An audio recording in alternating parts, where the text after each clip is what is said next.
It's December 2018. I'm 12 years old and I'm away from home. I'm 7,000 miles away to be precise.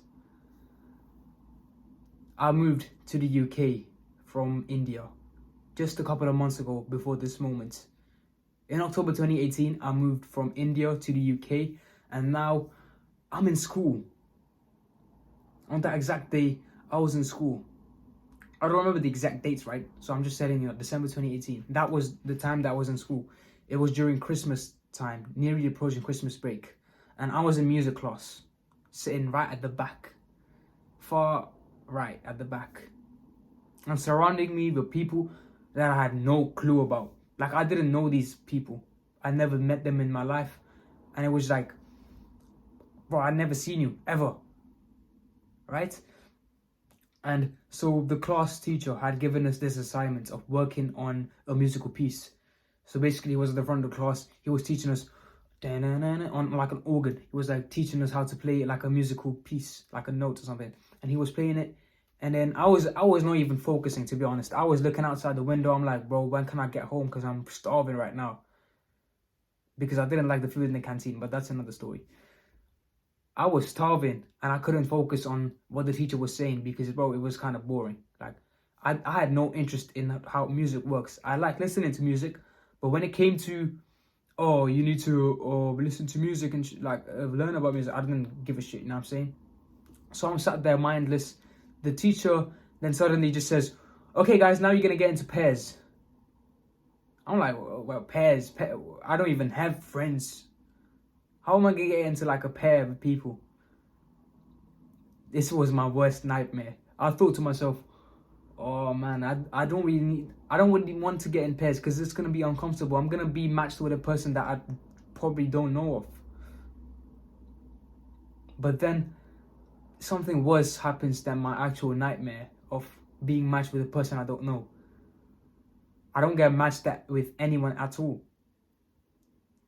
Everyone gets into like their own sort of friend groups. They're like in pairs. Everyone's in pairs. Imagine everyone's in pairs and you're out there. You're just by yourself. It's a class of like nearly 30 people. Everyone's in pairs and you're just there. You just exist. And then I had to like work on that musical piece by myself on the organ. Like, everyone was in pairs. They were like sitting at one organ with like 2 seats. And they were like messing about, playing with each other, laughing. And I was paranoid. Bro, I was like, oh man, like I have to like work on this musical piece, which I had no clue about because I wasn't focusing on class. And now these guys who actually focus on class are doing the actual music piece. And here I am by myself. I have no help, except I could ask the teacher, oh, can you help me on this? But at the same time, I don't want to because I'm socially anxious. Like, if I go on and tell him, I'm gonna be shitting my pants. Like, it's that serious, right? So I'm there. I'm like, I'm just doing my own thing, and I'm thinking to myself, bro, if this guy wants me to play it out loud, I'm dead, bro. Like, I don't want to be in this sort of awkward situation. And then does it happen? The teacher of the class says, okay, guys, stop now. I want you to play what you've just done. And then he tells one of the guys besides me to just play what they've just learned from the lesson. And they are there, like both of them, they're like playing it. And it was like almost perfect, you know what I'm saying? It was really good how they played. And bro, I knew, like, I was literally right next to them. He pointed at me, okay, Tilston, you've been by yourself. Let's see what you've been doing. I'm sitting there, bro. I'm like, I don't really want to play. I don't, like, inside of my mind, I'm not saying that out loud. I don't really want to play, bro. I wanted to escape that classroom at that moment. The thoughts that I had in my brain were just like, get up and like, oh, I'm going to the toilet and just run away. But I didn't. I just sat there and I kind of embarrassed myself in playing the instrument.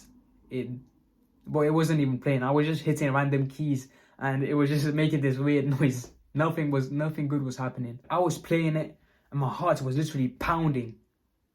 Imagine this fear of your heart being pounded, and I'm just like playing it, and people next to me, bro, they were like secretly laughing. They were like holding the laugh back like that, and I'm like, bro, what did I do to deserve the situation? I'm just there playing as best as I can while holding my shit in my pants. I'm just, and people besides me, they're They're just holding a laugh of like, what is this guy playing? This made me feel like a complete outsider. Before that, I moved to different countries. I felt like an outsider, but now it's like people don't even respect me anymore. So like now I don't feel like included in the group. It's like us versus them psychology, where it feels like they're the enemy and I hate them. Why are they laughing? Like, what did I do wrong? I'm having all these thoughts like, oh, what am I doing? Am I not dressing right? Is my sleeve too long? Is my sleeve too short? Is my hair perfect? Is like, what's going on? Is it my face? What is it? All these thoughts in my head. And it made it seem that these people, everyone that was laughing at me, everyone in my class, even my teacher, that they were the enemy. And I was a victim. It was basically me playing this victim mindset in my own head, where I was like, oh, I wish I wasn't a victim. You see it with all these guys, like people be talking about like brown guys on how they are like, oh, we're victims.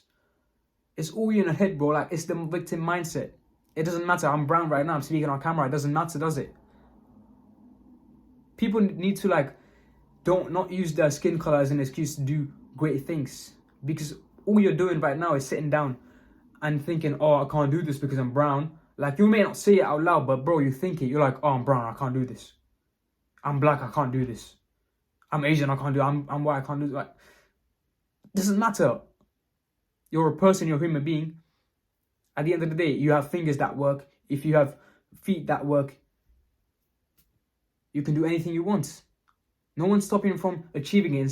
Instead, it's your own brain trying to tone yourself down. Oh, calm down. But it's the childhood conditioning that you have saying, oh, you don't need to be achieving those big goals because that's your limits. You can't go past that.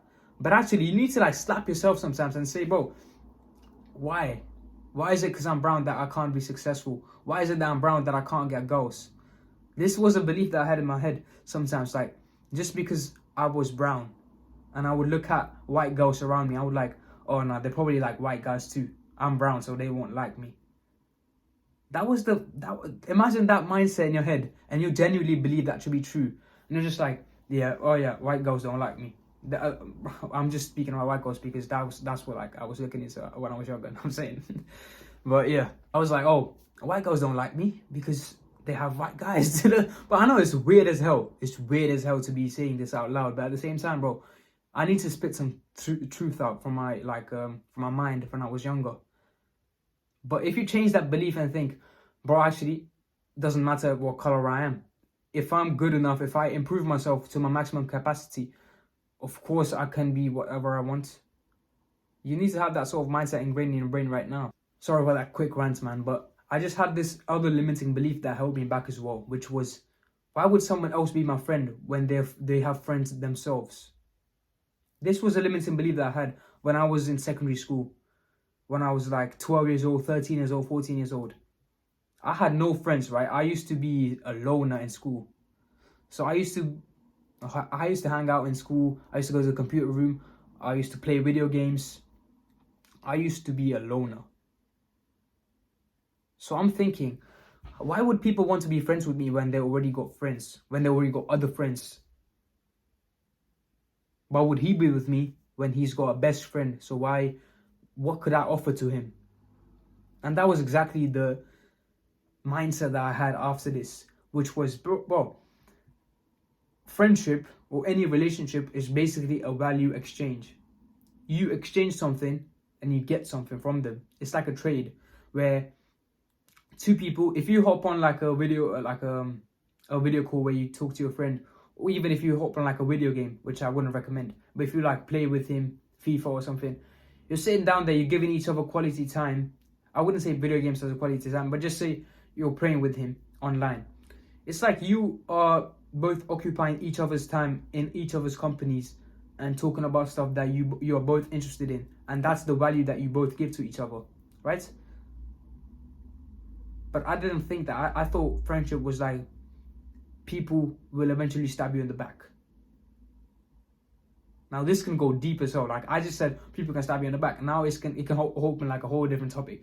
But I don't want to go there in this video, so I'm just gonna leave it for like a future episode. You know what I'm saying? But right now, what limiting beliefs do you have about friendship? Why do you think that person won't be your friend? Because there's a new mindset that I've learned, and I don't necessarily know where I've learned it, but I'm just gonna tell you it.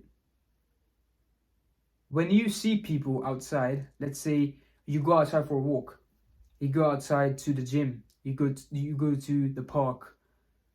Always think to yourself, the random people that you meet on the street, always think to yourself that they actually like you. Like walk, even if it's like a roadman, bro, walk and be like, oh yeah, that guy probably likes me. Not in like a that way. I mean, roadman, bro, probably doesn't like you, but at the same time, have this mindset of, oh yeah, he could be a friendly person. That old lady could be a friendly person.